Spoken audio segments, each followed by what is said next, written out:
নমস্কার বন্ধুরা, আজকে এই ভিডিওতে আমি তোমাদেরকে ছোট বাচ্চাদের পড়ানোর 7টি পদ্ধতি বলবো। এই পদ্ধতিগুলো তোমরা যারা টিউশন পড়াতে চাও বাচ্চাদের বা যারা নিজের সন্তানকেই পড়াতে চাও তাদের দুজনদের ক্ষেত্রেই খুব খুব খুব হেল্পফুল হবে। তাহলে বেশি কথা না বাড়িয়ে প্রথম পদ্ধতিটা শুরু করি। প্রথম পদ্ধতিটা হচ্ছে বন্ধুরা, বাচ্চা যে ঘরে পড়তে বসবে বা বাচ্চাকে যেখানে পড়তে বসাবে সবার আগে বাচ্চার পড়ার পরিবেশ যেন ঠিক থাকে সেদিকে লক্ষ্য রেখো। অনেক সময় হয় যে ঘরে বাচ্চা পড়ছে সেই ঘরেই কেউ কেউ কয়েকজন এসে কথা বলছে, গল্প করছে, বা টিভির আওয়াজ আসছে পাশের ঘর থেকে টিভির আওয়াজ আসছে, কিংবা পাশের বাড়ি থেকে প্রচুর কথার আওয়াজ আসছে, এরকমও হয়, একটু ডিস্টার্ব হয়। দেখো এগুলো যেন না আসে, তাহলে খুব ভালো হয়। কারণ বাচ্চারা এমনি চঞ্চল হয়, আর বাচ্চা কেন, আমরা বড়রা হলেও ভীষণ আমাদের মনটা ওদিকেই চলে যায়। তো সেখানে বাচ্চাদের পড়ানোর ক্ষেত্রে বাচ্চাদের পড়ার পরিবেশটা একটু ঠিকঠাক ওখানটা ওই দিকটা একটু লক্ষ্য রাখতে হবে। বা ধরো বাচ্চা এমন কিছু নিয়ে খেলতে ভালোবাসে, সেই খেলনাটা, সেই ড্রয়িংটা বা কালার পেন্সিলটা যেন সেই মুহূর্তে পড়ার সামনে না থাকে, বারবার মনোযোগটাও দিকেই যাবে। তো এরকম কয়েকটা বিষয় একটু খেয়াল রেখো পড়তে বসানোর আগে, যেন পড়ার জন্য সেই উপযুক্ত পরিবেশটা যেন ঠিকঠাক হয়ে যায়। দ্বিতীয় পদ্ধতি, বাচ্চাকে যখন পড়াতে নিয়ে বসাবে তখন বা তার আগেই বলবো, পড়াতে নিয়ে বসানোর সময় না, তার আগেই নিজেকে কিছু কথা বলে নেবে। নিজেকে বলবে, তুমি যদি টিউশন পড়াও তাহলে তুমি বলবে যে আমার সমস্ত স্টুডেন্ট একরকম হবে না। আমার কোনো বাচ্চা ধরো কোনো স্টুডেন্ট খুব ব্রিলিয়েন্ট, খুব ইন্টেলিজেন্ট হবে, কিন্তু কোনো স্টুডেন্ট একটু দুষ্টুও হবে, তাকে একটু বেশি বোঝাতে হবে। তো আমি কিন্তু কোনোভাবেই বাচ্চার সামনে তুলনা করব না যে তুমি এরকম, আমার ওই স্টুডেন্টটাও খুব ভালো, খুব ইন্টেলিজেন্ট। আবার তুমি যদি ধরো তোমার নিজের সন্তান তুমি পড়াতে বসেছো, তুলনা করছো, তুমি বলছো তোমার পাশের বাড়ির অমুকের বাচ্চা বা তোমার বাচ্চার স্কুলের কোনো তোমার বাচ্চার কোনো ফ্রেন্ডস তার সাথে, বা তোমার রিলেটিভের কোনো বাচ্চার সাথে তুলনা করছো, সেটাও কিন্তু করা যাবে না। নিজেকে এইটুকুই মাইন্ডসেট করে নেবেন বা নিজের সাথে কথা বলে নেবে যে কোনো বাচ্চা একরকম হয় না, কোনো মানুষ একরকম হয় না, সবার মধ্যে একই রকম গুণ থাকে না, প্রত্যেকটা বাচ্চা আলাদা হয়, আমরাও আলাদা, আমাদের সন্তানও আলাদা। তাই কারোর সাথে কারো তুলনা করব না, কখনো তুলনা করব না। পড়াতে বসি, এই তুই পড়ছিস না, দেখ ও কত পড়ছে, দেখ তুই লিখছিস না, ও কত লিখছে, তুই এরকম রেজাল্ট করছিস, ও কত ভালো রেজাল্ট করছে, এইভাবে তুলনাটা করবে না।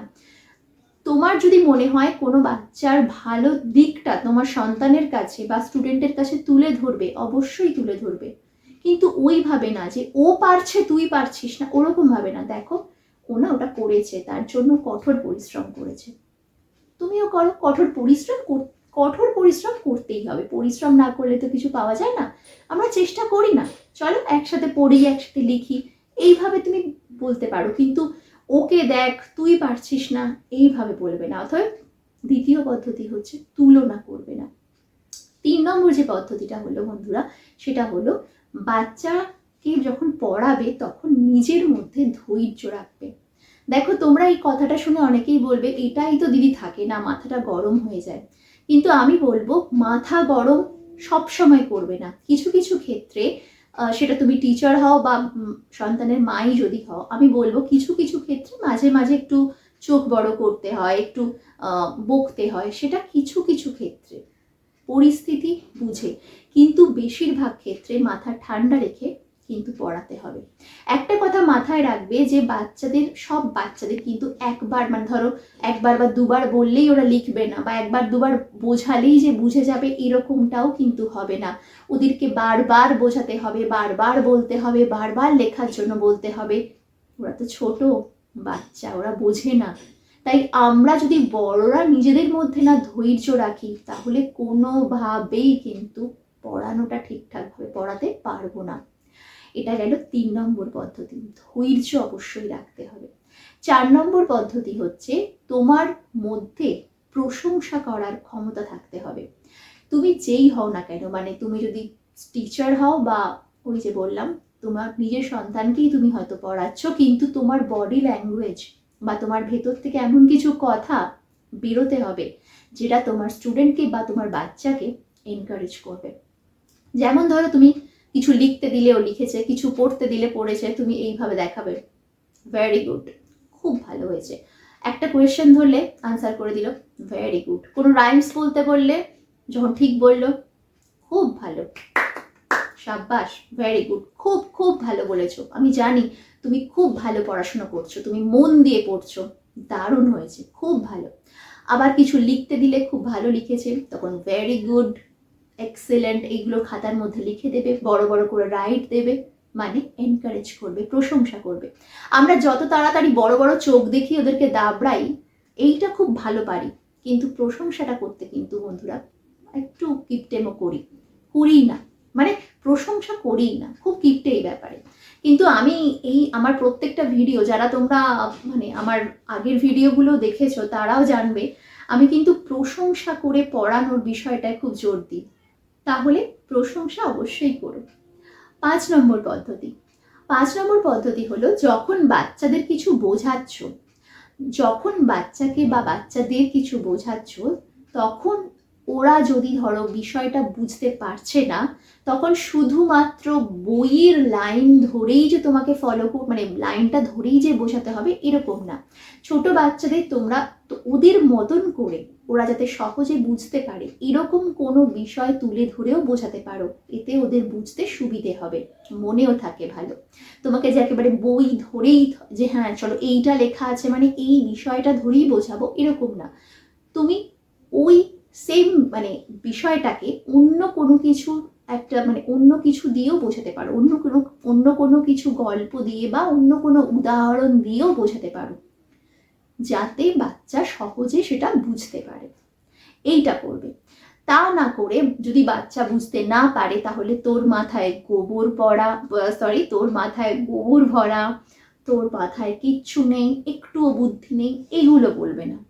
সেখানে বোঝানোর পদ্ধতিটা চেঞ্জ করে দাও, পাল্টে দাও, অন্যভাবে বোঝাও, দেখবে বাচ্চা কিন্তু বুঝতে পারবে।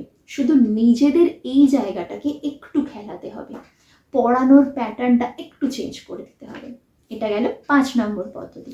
6 নম্বর যে পদ্ধতিটা হলো সেটা হলো ছোট বাচ্চারা, একদম ছোট বাচ্চাদের বলছি, যারা ধরো পড়তে চাইছে না তো কি করবে, পড়াবো না এরকম তো বললে হবে না, পড়াতে হবে। তখন ওদের কিন্তু গল্প বলে পড়াও, ছড়া বলো, কবিতা বলো, ওদের সামনে অ্যাক্টিং করো, বিভিন্ন উপায়ে পড়াতে হবে। বাগানে বা পার্কে নিয়ে গিয়ে কিছু শেখাও, বলো, জিনিস দেখাও। গল্প বলে, খেলার ছলে পড়ালে, মজার ছলে পড়ালে, শেখালে তাড়াতাড়ি শেখে, মনে রাখে। আর পড়া নিয়ে যে পড়বো না এটা ওদের মনে হয় না। আমাদের না বড়দের অনেক বিষয় একটু আলাদা করে ভাবতে হবে। বাচ্চাকে শেখানোর জন্য তোমরা অনেক রকম মজাদার পদ্ধতি অ্যাপ্লাই করতেই পারো। 7 নম্বর পদ্ধতিটা হলো, বাচ্চা যখন পড়বে না তুমি ওর সামনে পড়ো, বলো তুমি শোনো তো আমি ঠিক করে পড়ছি নাকি, ওকে শোনাও, বা ওকে বলো যে আমি লিখছি তুমি চেক করে দাও। এরপরে ও যখন চেক করবে, তোমার পড়াটা শুনবে, এতেও কিন্তু ওর প্র্যাকটিস হবে। তাই জন্য ঘুরিয়ে ফিরিয়ে নানান রকমভাবে পড়তে হবে। বাচ্চাকে টিচার বানিয়ে দাও, তুমি স্টুডেন্ট হয়ে যাও, এইভাবে পড়াও, ওর সামনে পড়ো, ওকে বলো আমাকে পড়াটা ধরো তো, যে আমি ঠিকঠাক বলছি নাকি। আবার ওর সামনে লেখো, ওকে বলো তুমি চেক করো। এইভাবে অনেক রকমভাবে পড়ানো যায়। এটা ঠান্ডা রেখে এখান থেকে নানান রকম উপায় বের করে ছোট বাচ্চাদের পড়াতে হয়। কিন্তু যদি ভাবি যে ভীষণ বিরক্তির কাজ ছোট বাচ্চাদের পড়ানো, তাহলে বিরক্তই লাগবে, ভালো মোটেও লাগবে না। তাই বন্ধুরা, এই 7টা উপায় বা পদ্ধতি যেটা আমি এই ভিডিওতে বললাম, এরকম আরো অনেক উপায় বা পদ্ধতি আছে। যারা এই ভিডিওটা নতুন দেখছো, এই চ্যানেলে কিন্তু এরকম ছোট বাচ্চাদের পড়ানো নিয়ে অনেক ভিডিও আছে, তোমরা দেখতেই পারো। আমি এরকম আরো পদ্ধতি নিয়ে পরের ভিডিওতে আবার আসবো। তাহলে বন্ধুরা, যদি ভিডিওটা ভালো লাগে লাইক করো, এবং তোমাদের যদি মনে হয় যে অন্য কারোর সাথে শেয়ার করা ভিডিওটা করা উচিত, তাহলে তাদেরও হেল্প হবে, তাহলে অবশ্যই শেয়ার করো। দেখা হচ্ছে পরের ভিডিওতে। সবাই ভালো থেকো। টাটা।